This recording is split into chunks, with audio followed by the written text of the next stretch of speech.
आज हम लेखा शास्त्र में पाठ 4 दैनिक पंजी रोजनामचा या जर्नल या नकल बही पाठ के अंतर्गत मिश्रित पंजी प्रविष्टियाँ बनाना सीखेंगे। मिश्रित पंजी प्रविष्टियाँ का मतलब होता है व्यापार में हुए लेन देनों जो एक ही समान या एक ही प्रकृति के होते हैं उन्हें बार बार न लिखकर एक साथ मिलाकर के लिखना ही मिश्रित पंजी प्रविष्टि कहलाता है। तो सबसे पहले यहाँ पर एक उदाहरण दिया हुआ है,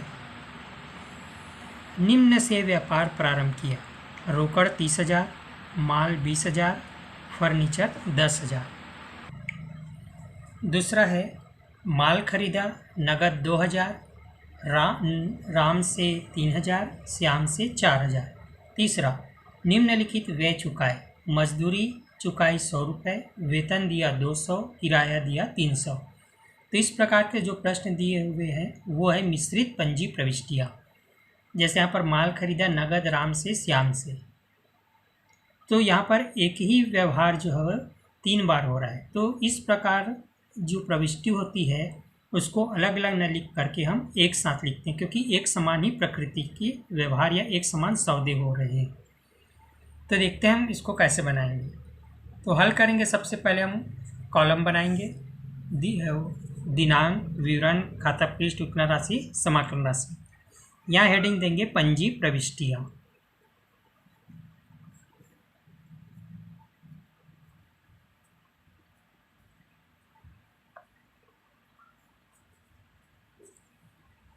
सबसे पहले दिनांक में यहाँ तिथि नहीं दिया तो 1, 2, 3 नंबर डालेंगे। पहला रोकड़ खाता विकलन, स्टॉक या माल खाता विकलन, फर्नीचर खाता विकलन, पूंजी खाता से। जो चीज़ों से लगा करके हम व्यापार प्रारंभ करते हैं उन सबको विकलन और उन सबके को कहते हैं पूंजी। पूंजी खाता से 30,000, 20,000, 10,000, टोटल 60,000 व्यापार प्रारंभ किया। नंबर दूसरा माल खरीदा, नगद है 2,000, राम से 3,000, श्याम से 4,000। वस्तुगत खाता व्यापार में जो माल आते उसको विकलन। क्रय खाता विकलन, रोकड़ खाता से 2,000, राम से 3,000, श्याम से 4,000, टोटल हो जाएगा 9,000। 4 और 3 7 और 2 9। माल उधार एवं नगद क्रय किया। तीसरा निम्न व्यय चुकाए, मजदूरी दी 100 रुपये, वेतन दिया 200, किराया दिया 300। नाम मात्र के खाते व्यय खर्च हानि को विकलन, तो व्यय को विकलन करेंगे। मजदूरी खाता विकलन 100 रुपये, वेतन खाता विकलन 200 रुपये, किराया खाता विकलन 300 रुपये, रोकड़ खाता से 600। 3 और 2 5 और 1 600 व्ययों का भुगतान किया। प्रत्येक प्रविष्टि एक होने के बाद एक लाइन खींच के बंद करेंगे विवरण से विवरण तक। तो इस प्रकार से तीनों प्रविष्टि का लेख होने के बाद हम टोटल करेंगे तो आएगा 69,600, 69,600 सबका टोटल करेंगे। तो इस प्रकार से हम मिश्रित प्रविष्टि को तैयार करेंगे। जब एक समान या एक व्यवहार एक से अधिक बार एक दिन में होते तो उनको एक साथ मिला करके लिखा जाता है। इसी तरह एक और उदाहरण देखते हैं मिश्रित पंजी प्रविष्टि का। यहाँ पर उदाहरण नंबर 3 दिया हुआ है, राजनांदगांव के कपड़ा व्यवसायी श्री राजेंद्र की पुस्तकों में निम्नलिखित व्यवहारों के लिए जर्नल के आवश्यक लेखे कीजिए। 2001 अप्रैल 1 व्यापार प्रारंभ किया, रोकड़ 50,000, माल 12,000, फर्नीचर 8,000। 3 अप्रैल माल क्रय किया 5,000, माल संतोष से क्रय किया 2,500, माल महेश से क्रय किया 1,800। 10 तारीख माल अमित को बेचा 2,700, माल नगद बेचा 2,475। 15 अप्रैल माल संतोष को वापस किया 500 रुपये, माल महेश को वापस किया 200 रुपये। 20 अप्रैल संतोष को रोकड़ दी 2,000, महेश को रोकड़ दी 1,600। 25 अप्रैल माल नगद बेचा 400, अमित से रोकड़ प्राप्त हुई 2,500। अप्रैल 30 वेतन के दिए 700, किराया दिया 400। इसको हम मिश्रित पंजी प्रविष्टि में लिखा करेंगे। तो हल करेंगे, सबसे पहले लिखेंगे राजेंद्र की पुस्तकों में जर्नल प्रविष्टियाँ। जिस व्यापारी की पुस्तकों में हमको खाता बनाना है, जिस व्यापारी की पुस्तक में हमको पंजी प्रविष्टि करनी है, उस व्यापारी का नाम लिखेंगे राजेंद्र की पुस्तकों में पंजी प्रविष्टि है। दिनांक, विवरण, खाता पृष्ठ, विकलन राशि, समाकलन राशि। 2001 अप्रैल 1 रोकड़ खाता विकलन 50,000, क्रय खाता विकलन 12,000, फर्नीचर खाता विकलन 8,000, पूंजी खाता से 70,000। 50,000, 12,000 और 8,000 को जोड़ेंगे तो 70,000 होगा। नरेशन लिखेंगे, नगद माल व फर्नीचर लगाकर व्यापार प्रारंभ किया। 3 अप्रैल, क्रय खाता विकलन रोकड़ खाता से 5,000, संतोष से 2,500, महेश से 1,800। 5,000, 2,500 और 1,800 को जोड़ेंगे टोटल होगा 9,300। नरेशन लिखेंगे, माल क्रय किया। अप्रैल 10, अमित विकलन रोकड़ खाता विकलन विक्रय खाता से 5,175, अमित विकलन 2,700, रोकड़ खाता विकलन 2,475, दोनों का योग होगा 5,175। नरेशन लिखेंगे, माल नगद व उधार विक्रय किया। फिर लिखेंगे 15 अप्रैल, संतोष विकलन महेश विकलन विक्रय खाता से 500, 200 और 700, माल वापस किया। पाने वाले विकलन हमने माल वापस किया संतोष और महेश को, तो दोनों को माल प्राप्त हो रहा है, इसलिए दोनों को विकलन करेंगे। नाम मात्र का व्यक्तिगत खाते का नियम, पाने वाले के विकलन और देने वाले को समाकलन। माल वापस किया। 20 तारीख, संतोष विकलन महेश विकलन रोकड़ खाता से नगद दी, ये भी व्यक्तिगत खाता है, 2,1600 टोटल 3,600। 25 तारीख, रोकड़ खाता विकलन विक्रय खाता से अमित से 400, 2,500 टोटल 2,900, नगद प्राप्त हुआ। 30 तारीख, वेतन खाता विकलन किराया खाता विकलन रोकड़ खाता से 700, 400, 1100, वेतन व किराए के नगद दिए। फिर करेंगे टोटल, तो सब का टोटल करेंगे, दोनों तरफ का योग होगा 92,775, 92,775। तो इस तरीके से मिश्रित पंजी प्रविष्टियाँ बनाई जाती है जब एक ही तिथि में या एक ही दिन में एक समान कई व्यवहार होते हैं, तो उसको हम अलग अलग न लिख करके एक साथ मिला करके लिखना ही मिश्रित पंजी प्रविष्टियाँ कहलाता है।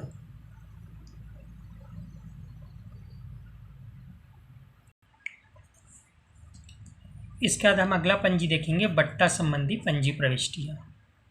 यहाँ पर क्रियात्मक प्रश्न नंबर 19 को हल करेंगे। निम्नलिखित व्यवहारों को आभा की दैनिक पंजी में लिखिए। ये जो सवाल है वो बट्टा संबंधी है। 2000 जनवरी 1, व्यापार प्रारंभ किया, वस्तुएं 2,000, नगद 3,000 से।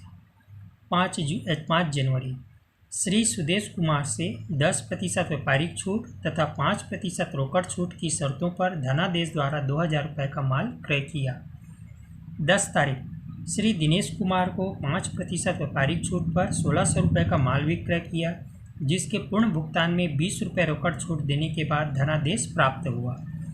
20 जनवरी, स्वतः खर्च हेतु उठाए वस्तुएं 100 रुपये, नगद 200, बैंक से 200। तो ये थी बैंक संबंधी बट्टा संबंधी पंजी बनाना है। अब इसको हल करेंगे। अब एक क्रियात्मक प्रश्न नंबर 19 को हल करेंगे। तो ये बना हुआ है पहले से। ऊपर हेडिंग देंगे, आभा की दैनिक पंजी में जर्नल प्रविष्टियाँ, या आभा की दैनिक पंजी में जर्नल प्रविष्टियाँ। कॉलम बना लेंगे। पहले लिखेंगे 2008 जनवरी 1, रोकड़ खाता विकलन 3,000, माल खाता विकलन 2,000, पूंजी खाता से 5,000, दोनों का टोटल। व्याख्या लिखेंगे, व्यापार प्रारंभ किया। 5 जनवरी, क्रय खाता विकलन 1,800, बैंक खाता से 1,710 और कटौती या बट्टा खाता से 90 रुपये। यहाँ पर नियम याद रखेंगे कि जब हम माल खरीदते हैं तो हमको बट्टा प्राप्त होता है, तो ऐसी स्थिति में बट्टा खाता या कटौती खाता जो होता है वो समाकलन होता है। नाम मात्र खाते का नियम, व्यय खर्च हानि को विकलन, आय प्राप्ति लाभ को समाकलन। तो यहाँ पर 2 प्रकार का छूट है, व्यापारिक बट्टा और नगद बट्टा। तो नियम है, व्यापारिक बट्टे का लेखा पुस्तकों में नहीं किया जाता, उसकी राशि को घटा करके लिखा जाता है, और नगद बट्टे का लेखा व्यापारिक पुस्तकों में किया जाता है। यहाँ पर हमको चेक मिला है, इसलिए यहाँ पर बैंक शब्द का प्रयोग करेंगे। तो यहाँ पर पंजी बनेगा 5 जनवरी का, क्रय खाता विकलन बैंक खाता से, कटौती या बट्टा खाता से 1,800, 1,710 और 90 रुपये। अब ये राशि कैसा है, यहाँ पर मैं वर्किंग नोट नीचे बता रहा हूँ। जनवरी 5,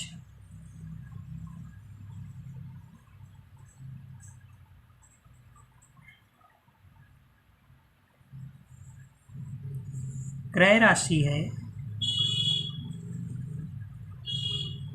2000 रुपये।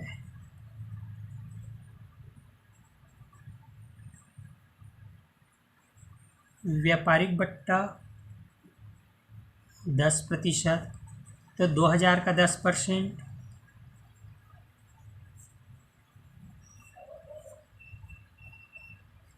200, ये होगा माइनस, तो घटाएंगे कितने बचा, 1800। फिर माइनस करेंगे नगद बट्टा, नगद बट्टा कितना है, 5%, इसका निकालेंगे 1800 का,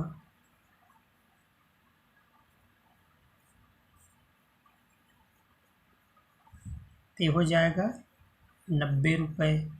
तब घटाएंगे तो हम कितने रुपये भुगतान करेंगे, 1710। तो इस प्रकार से वर्किंग नोट बनाएंगे। तो यहाँ पर जो राशि आया है 1800, वो व्यापारिक बट्टा घटाने के बाद राशि को लिखेंगे, क्योंकि व्यापारिक बट्टे का लेखा पुस्तकों में नहीं किया जाता, नगद बट्टे का लेखा किया जाता। तो नगद बट्टा है 90 रुपये, तो यहाँ पर लिखा गया है कटौती या बट्टा खाता से 90 रुपये। 1800 में हमने 90 रुपया और कम किया, तो कितना रुपया हम करेंगे भुगतान, 1710 रुपये। तो ये आया 1710 रुपये। तो इस प्रकार से वर्किंग नोट होगा जनवरी 5 का। फिर अगला है जनवरी 10, रोकड़ खाता विकलन, कटौती या बट्टा खाता विकलन विक्रय खाता से। जब हम माल बेचते हैं, बट्टा देते हैं, तो हमको हानि होता है, तो इसलिए नाममात्र खाते के नियम के अनुसार व्यय खर्च हानि को विकलन। रोकड़ खाता विकलन, पैसा प्राप्त होगा, माल बेचेंगे। कटौती या बट्टा खाता विकलन, क्योंकि हम कम राशि में विक्रय कर रहे हैं, इसलिए विक्रय खाता से। यहाँ पर राशि कैसे होगा वो ध्यान दीजिए। अब अगला है जनवरी 10,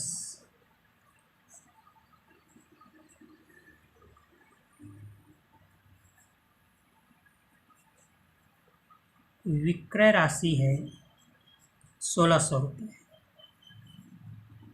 माइनस व्यापारिक बट्टा 5%, इसका 1600 का कितना हो जाएगा,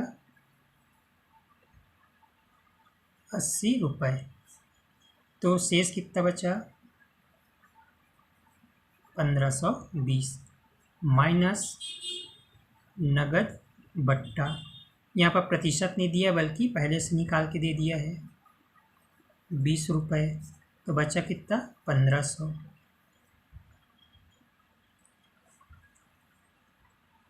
तो इस प्रकार से यहाँ पर लिखेंगे, रोकड़ खाता विकलन में 1500, बट्टा खाता विकलन में 20, विक्रय खाता से में 1520। 1520 यहाँ से आएगा, 1600 का 10%, 80 रुपये, 5% 80 रुपये, 1600 का 5%, पहले व्यापारिक बट्टा निकालेंगे 80 रुपये, तो टोटल बचा 1520। इसको हम लिखेंगे विक्रय खाता विकलन में। फिर प्रश्न में बट्टा खाता दे दिया है निकाल करके 20 रुपये, यहाँ पर प्रतिशत निकालने की ज़रूरत नहीं है। 1520 में 20 रुपये और नगद बट्टा दिए तो हमको कितने रुपये मिला, 1500। नरेशन लिखेंगे 5% व्यापारिक छूट एवं नगद पर धनादेश प्राप्त किया।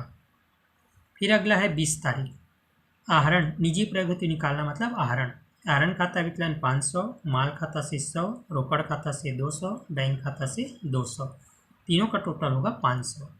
इस प्रकार से पंजी प्रविष्टि कंप्लीट होने के बाद नीचे में दोनों पक्ष का योग करेंगे तो आएगा ये 8820, 8820।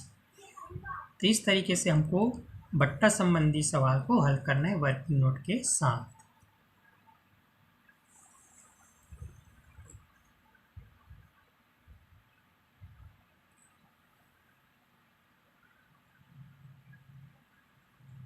इसमें था बट्टा और मिश्रित पंजी प्रविष्टियाँ का दोनों सवाल।